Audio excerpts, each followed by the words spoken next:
that you are to follow after Christ.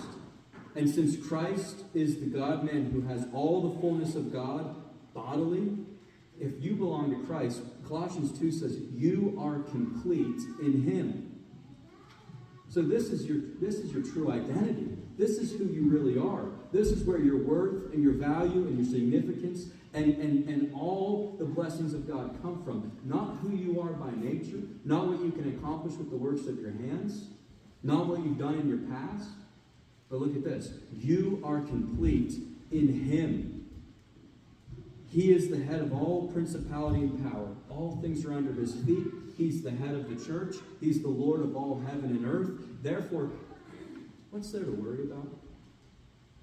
What's there to be staying up at night about? If I can cast my anxieties upon the Lord and leave them there, and there might be all kinds of wickedness going on throughout the world, but there are indeed evil things going on in high places, that if they would have their way, they would go full on out with the plans and the schemes of Satan. But you don't have to fret for a minute, because Christ is greater. Greater is he that's in you than he that is in this world. And so ask God for that type of faith. Ask God for that kind of confidence. And primarily, ask God for a heart that's willing to submit to him. How did verse 21 start? My son, fear the Lord. So verse 19 said, don't fear the evildoers. Don't be envious of the wicked, who in this life they might be fat and happy and rich. Don't be envious of the wicked, for that man, that evil man, has no future. Their light will be out like darkness. Instead, verse 21, here is your focus. Here is the one who is the Lord from heaven. My son, fear the Lord. Ask God for a heart willing to submit to him. A heart that will fear God, love God, reverence God, and honor God. Not with your mouth only, but with your heart. Let God be God. Let the gospel be the gospel. You and I don't have any right to edit it, don't have any right to change it. Let the law of God be the law of God. If the Bible says it, we believe it. If God says it's offensive to him, it's offensive to him. God knows. And so do not be ashamed of the gospel. Paul says in Romans 1, he says, I am not ashamed of the gospel of God, for it's the power of God unto salvation. Why would Paul say, I'm not ashamed of the gospel? Perhaps because he knew his readers might be inclined to be ashamed of the gospel.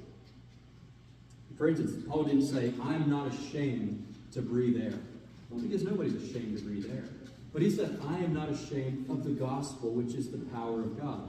That implies that you might be tempted at times, whenever you're in front of people, to be ashamed of the gospel.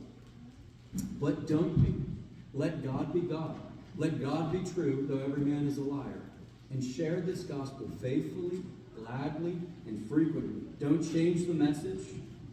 This message is indeed offensive to the world, but the sheep of Christ will hear his voice, and they will come. This message of the gospel does cut to the heart. It's relevant to all people, everywhere, precisely because the message we preach about the Lord who leads us in victory is a message that awakens us from our sleep and teaches us the way of life instead of the way of the flesh. And so the gospel is clear. God is sovereign. His law is written down forever. And Jesus says the least in the kingdom of heaven are those who teach people to break his commandments. So don't be like that. Strive to be one of the greatest in the kingdom of heaven by becoming the servant of God and the servant of your neighbor. Verse 19, fret not yourself because of evildoers. Do not be envious of the wicked, for the evil man has no future. The lamp of the wicked will be put out. My son, fear the Lord. And who is the Lord? Well, it's Christ the Lord, leading us in victory day to day from glory to glory. And so the response to God is fear God, keep his commandments.